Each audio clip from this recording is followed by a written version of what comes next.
ನಮಸ್ಕಾರ. ನನ್ನ ಜಮೀನಿನಲ್ಲಿ 25/7/2026 ಮಳೆ ಮಾಪನವನ್ನು ನೋಡ್ತಾ ಇದ್ದೀನಿ.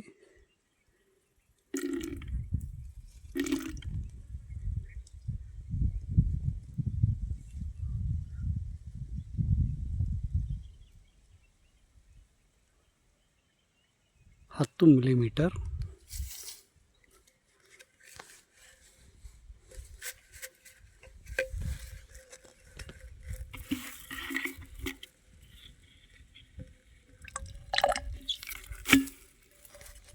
ಕಳೆದ ವಾರದಿಂದ ಈ ವಾರಕ್ಕೆ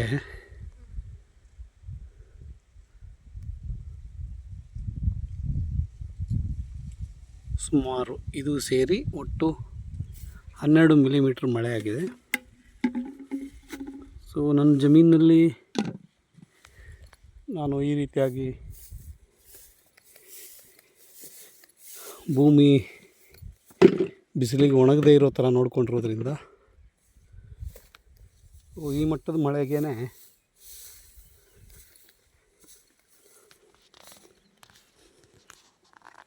ಭೂಮಿ ಚೆನ್ನಾಗಿ ಹದ ಆಗಿದೆ. ಇದು 2 ವರ್ಷದ ಹಿಂದೆ ಹಾಕಿದಂಥ ಬಿದಿರು ಹಾಕಿದ ಉದ್ದೇಶ ಜಮೀನಿನ ಸುತ್ತ ಬಿದಿರು ಹಾಕೋದ್ರಿಂದ ಜಮೀನು ಒಳಗಡೆಗೆ ಹೆವಿಯಾದ ಗಾಳಿ ಬೀಸದೇ ಇರೋದ್ರಿಂದ ಒಳಗಡೆ ಹಾಕಿರೋ ಗಿಡಗಳು ಸಂರಕ್ಷಣೆ ಆಗ್ತದೆ ಮತ್ತು ಒಂದು ಲೈವ್ ಫೆನ್ಸಿಂಗ್ ಥರ ಬಳಕೆಗೆ ಬರ್ತದೆ. ಮತ್ತು ಈ ಬಿದಿರು ನನಗೆ ಮುಂದೆ ನನ್ನ ಕೃಷಿ ಚಟುವಟಿಕೆಗಳಿಗೆ ಒಂದು ಆದಾಯ ಮೂಲವಾಗಿ ಕಾಣುತ್ತೆ ಅಂತೇಳಿ ಹಾಕಿದ್ದೀನಿ. ಇದು 2 ವರ್ಷಕ್ಕೆ ಈ ಮಟ್ಟಕ್ಕೆ ತನ್ನ ಬೆಳವಣಿಗೆಯನ್ನು ಕಂಡಿದೆ. ಯಾವುದೇ ವಿಶೇಷ ಉಪಚಾರಗಳಿಲ್ಲ. ಭೂಮಿ ಹದವಾಗಿರಬೇಕು ಅನ್ನುವ ಒಂದಷ್ಟು ಕ್ರಮ ಏನಿದೆ ಅಂದರೆ ಭೂಮಿ ಬಿಸಿಲಿಗೆ ತಾಗದೇ ಇರೋ ಥರ ಇದ್ದರೆ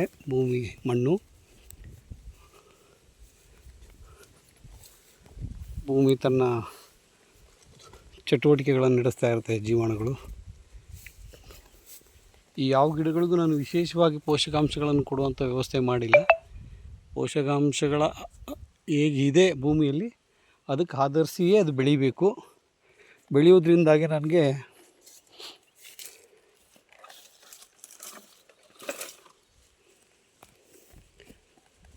ತುಂಬ ಉಪಯೋಗ ಇದೆ.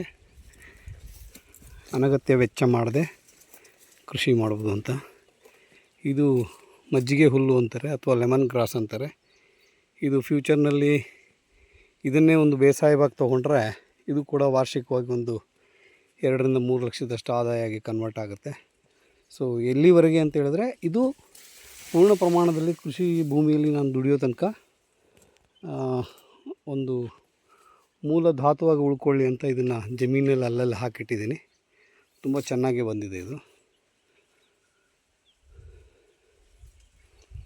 ಈ ರೀತಿ ವಿಶೇಷವಾಗಿ ಇದರಲ್ಲಿ ನಾನು ಹ್ಯೂಮಸ್ ತಯಾರು ಮಾಡಲಿಕ್ಕೆ, ಹ್ಯೂಮಸ್ ಮಣ್ಣಿನ ಬೆಳವಣಿಗೆಯನ್ನು ಮಾಡಲಿಕ್ಕೋಸ್ಕರ ಹಿಟ್ಟು, ಸಕ್ಕರೆ ಮತ್ತು ಒಂದಷ್ಟು ಅತ್ಯುತ್ತಮವಾದ ಮಣ್ಣನ್ನು ಬಳಸಿ ನೀರು ಹಾಕಿ ಆ ಹಿಟ್ಟು ಮತ್ತು ಸಕ್ಕರೆಯ ಸಹಾಯದಿಂದ ಹ್ಯೂಮಸ್ ಏನಿದೆ ಅದು ಬೆಳ್ಕೊಳ್ಳುತ್ತೆ. ಅದನ್ನು ನಾನು ನನ್ನ ಮಳೆಗಾಲದಲ್ಲಿ ಗಿಡಗಳ ಪಕ್ಕಕ್ಕೆ ಅಥವಾ ಹತ್ತಿರಕ್ಕೆ ಕೊಡೋದ್ರಿಂದ ಹ್ಯೂಮಸ್ ಚೆನ್ನಾಗಾಗುತ್ತೆ. ಉಳಿದ ಹ್ಯೂಮಸ್ನಲ್ಲಿ ಇರುವಂಥ ಜೀವಾಣುಗಳೇನಿದೆ ಅದು ಮತ್ತೆ ಸಮೃದ್ಧವಾಗಿ ಭೂಮಿಯಲ್ಲಿ ನೀರಿನ ಸಹಾಯದಿಂದ ಎಲ್ಲ ಕಡೆಗೆ ಹಬ್ಕೊಂಡು ಹೋಗುತ್ತೆ. ಜೊತೆಗೆ ನನ್ನಲ್ಲಿ ಹುಲ್ಲು ಮತ್ತು ಮುಚ್ಚಿಗೆ ಯಥೇಚ್ಛವಾಗಿರೋದ್ರಿಂದ ಆ ಹ್ಯೂಮಸ್ಸು ಬಿಸಿಲಿಗೆ ತಾಗದೆ ತನ್ನನ್ನು ಉಳಿಸ್ಕೊಂಡು ಬದುಕ್ಕೊಂಡು ಬೆಳೀತಾ ಹೋಗುತ್ತೆ. ಇದನ್ನು ಮಾಡಿ ಯಶಸ್ವಿಯಾಗಿರುವಂಥ ಉತ್ತರ ಭಾರತದ ಅನೇಕ ರೈತರು ಹೇಳ್ಕೊಂಡಿದ್ದಾರೆ. ಅದರಿಂದ ನಾನು ಜಮೀನಲ್ಲಿ ಕಳೆದ ವರ್ಷದಿಂದ ಮಾಡ್ತಾಯಿದ್ದೀನಿ. ಕಳೆದ ವರ್ಷ ಒಂದು ಸ್ವಲ್ಪ ಜಾಗಕ್ಕೆ ಇದನ್ನು ಪ್ರಯೋಗ ಮಾಡಿದ್ದೆ. ಆ ಜಾಗ ಚೆನ್ನಾಗಾಗಿದೆ. ಈಗ ಎಲ್ಲ ಗಿಡಗಳ ಬದಿಗೆ ಇದನ್ನು ಹಾಕಬೇಕು ಅಂತ ಅಂದ್ಕೊಂಡಿದ್ದೀನಿ. ಇದು ಅಲ್ಪ ಆಯುಷ್ಯ ಇರುವಂಥ ಬೆಳೆಗಳಿಗೆ ಕೂಡ ಇದು ಉತ್ತಮವಾದ ಒಂದು ಸಾಧನ. ಬೇಸಾಯ ಆದ ತಕ್ಷಣ ನೀರು ಬಿಟ್ಟ ನಂತರ ಇದನ್ನು ಸೇರಿಸಿದ್ರೆ ಒಂದು 15 ದಿವಸದಲ್ಲಿ ಗೊಬ್ಬರ ಮತ್ತು ಮಣ್ಣು ಈ ಹ್ಯೂಮಸ್ಸಿನ ಸಹಾಯದಿಂದ ತುಂಬ ಚೆನ್ನಾಗಿ ಡೆವಲಪ್ ಆಗಿ ಹ್ಯೂಮಸ್ ಅದರಲ್ಲಿ ಡೆವಲಪ್ ಆಗಿ ಅಲ್ಪಾವಧಿ ಬೆಳೆಗಳಿಗೆ ಬೇಗ ಪೌಷ್ಟಿಕಾಂಶ ಕೊಡೋದ್ರಿಂದ ಅಲ್ಪಾವಧಿ ಬೆಳೆಗಳು ತುಂಬ ಚೆನ್ನಾಗಿ ಬರುತ್ತೆ. ಅಧಿಕವಾಗಿ ಪೋಷಕಾಂಶ ಕೊಡುವಂಥ ಆಗುತ್ತೆ, ಕಡಿಮೆ ಆಗುತ್ತೆ ಅಂತ ಅಂದ್ಕೊಂಡಿದ್ದೀನಿ. ಯಾಕೆ ಇದಕ್ಕೆ ನಾನು ಮಾರುವುದೇ ಅಂತ ಹೇಳಿದ್ರೆ, ನಮ್ಮೆಲ್ಲರಿಗಿಂತಲೂ ಮೊದಲು ಕೆಮಿಕಲ್ ಫಾರ್ಮಿಂಗಲ್ಲಿ ತೊಡಗಿಸ್ಕೊಂಡವರು ಮತ್ತು ಅದರಿಂದ ಹಾನಿಗೊಳಗಾದವರು ನಮ್ಮ ಉತ್ತರ ಭಾರತದ ಜನ. ಅವರಿಗೆ ಅದರ ಪರಿಣಾಮ ತುಂಬ ಚೆನ್ನಾಗಿ ಗೊತ್ತು. ಅವರು ಇದನ್ನು ಬಳಸಿರೋದ್ರಿಂದ ಯಶಸ್ಸನ್ನು ಕಂಡುಕೊಂಡಿರೋದ್ರಿಂದ ಸೊ ನಾವು ಕೆಮಿಕಲ್ ಫಾರ್ಮ್ ಅಲ್ಲದೇ ಇದ್ದರೂ ನನ್ನ ಜಮೀನು ಹ್ಯೂಮಸ್ಸಿಗೆ ಸ್ವಲ್ಪ ಪ್ರಾಮುಖ್ಯತೆ ಕೊಡ್ಬೋದು ಅನ್ನೋ ಕಾರಣಕ್ಕೆ ಇದನ್ನು ಮಾಡ್ತಾಯಿದ್ದೀನಿ. ಸೊ ಇದು ತುಂಬ ಚೆನ್ನಾಗಿ ಬರ್ತಾಯಿದೆ, ನಿಮಗೆ ಕಾಣ್ತಾಯಿದೆ ನೋಡಿ. ಇದು ಈ ಮಟ್ಟಕ್ಕೆ ಬಂತು ಅಂತ ಹೇಳಿದ್ರೆ ಇದು ಅತ್ಯುತ್ತಮವಾಗಿದೆ ಅಂತ ಲೆಕ್ಕ. ಸೊ ಇದನ್ನು ನಾನು ನನ್ನ ಸಣ್ಣ ಪೈಪಿನ ಸಹಾಯದಿಂದ ಪ್ರತಿ ಗಿಡಕ್ಕೂ ಬಿಡ್ತೀನಿ. ಯಾಕಂದರೆ ಕಡಿಮೆ ಸೌಲಭ್ಯ, ಕಡಿಮೆ ನೀರಿನ ವ್ಯವಸ್ಥೆ ಇರೋದ್ರಿಂದ ಸ್ವಲ್ಪ ಅಚ್ಚುಕಟ್ಟಾಗಿ ಸ್ಪಷ್ಟತೆಯಿಂದ ಮಾಡಬೇಕು ಅನ್ನೋ ಕಾರಣಕ್ಕೆ ಇದನ್ನು ಅಳವಡಿಸ್ಕೊಳ್ತಾ ಇದ್ದೀನಿ. ಇದು ಅಲ್ಪಾವಧಿ ಬೆಳೆಗಾರರಿಗಂತೂ ಅಮೃತ ಇದ್ದಾಗೆ. ತುಂಬ ಖರ್ಚು ಏನು ಇರೋದಿಲ್ಲ. ಸಗಣಿ, ಗಂಜಲ ಈ ವ್ಯವಸ್ಥೆ ಇಲ್ಲದೇ ಇರೋರು ಕೂಡ ಇದನ್ನು ಮಾಡೋದರಿಂದ ತುಂಬ ಯಶಸ್ಸು ಕಂಡುಕೊಂಡಿರೋದನ್ನು ಕೇಳಿದ್ದೀನಿ ಮತ್ತು ಅವರ ತುಂಬ ಯಶಸ್ವಿ ಕೃಷಿಯನ್ನು ಕೇಳಿದ್ದೀನಿ.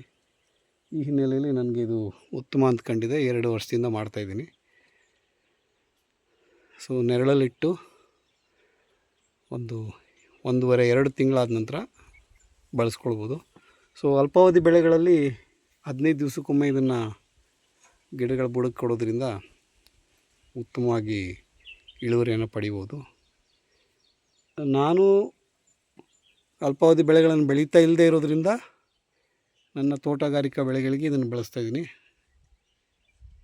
ಮುಂದೆ ಈ ಪ್ರಯೋಗ ನನ್ನ ಅಲ್ಪಾವಧಿ ಬೆಳೆ ಬೆಳೆಯುವಂಥ ಒಂದು ಕಾರ್ಯಕ್ರಮ ಏನಿದೆ ಅದಕ್ಕೆ ಒಂದು ತರಗತಿ ಥರ ನಾನು ಕಲ್ತ್ಕೊಳ್ಳೋ ಉದ್ದೇಶದಿಂದ ಇದನ್ನು ಮಾಡ್ತಾಯಿದ್ದೀನಿ. ಇದೊಂದು ಉತ್ತಮ ಪ್ರಯೋಗ ಅಂತ ಕೂಡ ನಾನು ಅಂದ್ಕೊಂಡಿದ್ದೀನಿ.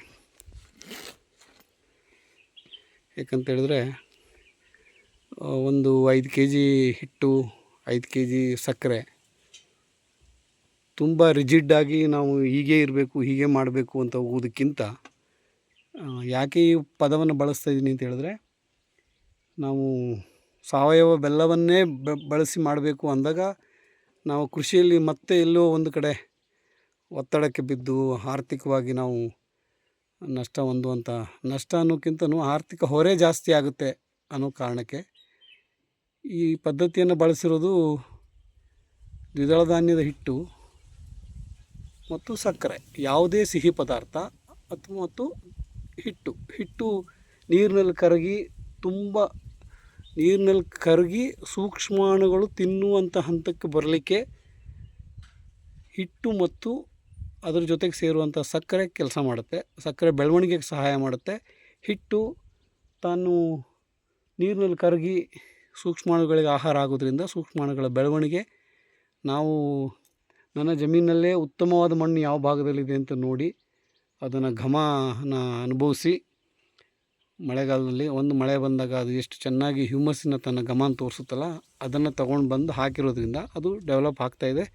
ಸೊ ಆ ಡೆವಲಪ್ ಆಗಿರೋದನ್ನು ನಾನು ಅವರ ಪರೀಕ್ಷಾ ಮೆಥಡ್ ಪ್ರಕಾರ ತೋರಿಸ್ತಾಯಿದ್ದೀನಿ ನೋಡಿ. ಈ ರೀತಿಯಾಗಿ ಆಗ್ತದೆ. ಇದು ನೀವೇನಾದರೂ ಒಂದು ಸಾರಿ ಬೆರಳಿನಲ್ಲಿ ಮುಟ್ಟಿದ್ರೆ ನೀವು 2-3 ಸಾರಿ ಕೈ ತೊಳೆದ್ರೂ ಆ ಘಮ ಹೋಗೋದಿಲ್ಲ. ಸೊ ಇದೇ ಒಂದು ನಾವು ವೈಜ್ಞಾನಿಕ ಪದ್ಧತಿಯನ್ನು ನಾವು ಅನುಸರಿಸಿರೋದಂಥದ್ದು.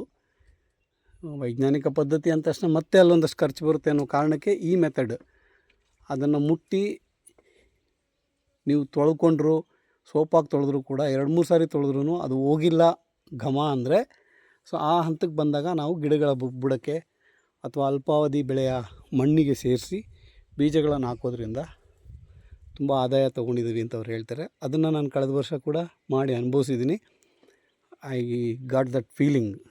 ಅದು ಘಮ ಹೋಗೋದಿಲ್ಲ ಅನ್ನೋದನ್ನು ಮನವರಿಕೆ ಆದಮೇಲೆ ಅದ್ರ ಪಕ್ಕ ಆ ನೀರನ್ನ ಅಥವಾ ಆ ಹ್ಯೂಮಸ್ನ ಕಂಟೆಂಟನ್ನು ಎಲ್ಲೆಲ್ಲಿ ಗಿಡಗಳಿಗೆ ಹಾಕಿದ್ದೆ ಚೆಲ್ಲಿದ್ದೆ ಆ ಪ್ರದೇಶದಲ್ಲಿ ಈ ವರ್ಷ ನಂದು ಬೇರೆ ಬೇರೆ ಬೀಜಗಳನ್ನು ಹಾಕಿದಾಗ ತುಂಬ ಚೆನ್ನಾಗಿ ಬಂದಿದೆ. ನಾನು ಕಾಮನ್ನಾಗಿ ತುಂಬ ಬೇಸಾಯ ಮಾಡಿ ಹಾಕೋದಿಲ್ಲ, ಹಾಗೆ ಚೆಲ್ಲಿ ಸ್ವಲ್ಪ ಮಣ್ಣಿಗೆ ಸೇರೋ ಥರ ವ್ಯವಸ್ಥೆ ಮಾಡಿಕೊಳ್ಳೋದು, ಮಣ್ಣನ್ನು ಮಿಕ್ಸ್ ಮಾಡಿ ಬೀಜಗಳನ್ನು ಚೆಲ್ತಾಯಿದ್ದೀನಿ. ಸೊ ಅಂಥ ಒಂದು ಪ್ರಯೋಗ ಇದು, ಒಂದು ಉತ್ತಮ ಪ್ರಯೋಗ. ಮತ್ತು ಇದು ಮುಂದೆ ನಮ್ಮ ವೆಚ್ಚ ಕಡಿಮೆ ಮಾಡಲಿಕ್ಕೆ, ಸಾವಯವ ಕೃಷಿ ಮಾಡಲಿಕ್ಕೆ ಒಂದು ಪೂರಕವಾದಂತಹ ಒಂದು ಪೌಷ್ಟಿಕಾಂಶದ ಮೂಲ ಆಗ್ಬೋದು ಅಂತ ಅಂದ್ಕೊಂಡು ಮಾಡ್ತಾಯಿದ್ದೀನಿ. ಇದನ್ನು ಹಂಚ್ಕೊಳ್ಳಿಕ್ಕೆ ಒಂದು ರೀತಿ ಖುಷಿ ಆಗ್ತಾಯಿದೆ. ಇಂತಿಂಥ ವಿಷಯಗಳಿದ್ರೆ ತಾವು ಹಂಚ್ಕೊಂಡ್ರೆ ನಾವು ಅಂಥ ಪ್ರಯೋಗಗಳನ್ನು ನಮ್ಮ ಜಮೀನುಗಳಲ್ಲಿ ಮಾಡಿ ಅದನ್ನು ಕಂಡುಕೊಂಡು 1-2 ತಿಂಗಳಲ್ಲಿ ನಾವು ಕೂಡ ಗೆಲ್ಬೋದು, ಆರ್ಥಿಕವಾಗಿ ಸಬಲರಾಗ್ಬೋದು ಅಂತ ಅಂದ್ಕೊಂಡು ಮಾತು ಮುಗಿಸ್ತಾಯಿದ್ದೀನಿ. ಎಲ್ರಿಗೂ ಧನ್ಯವಾದ. ಪ್ರಯೋಗಶೀಲ ಕೃಷಿಕರಿಗೆ ಧನ್ಯವಾದ.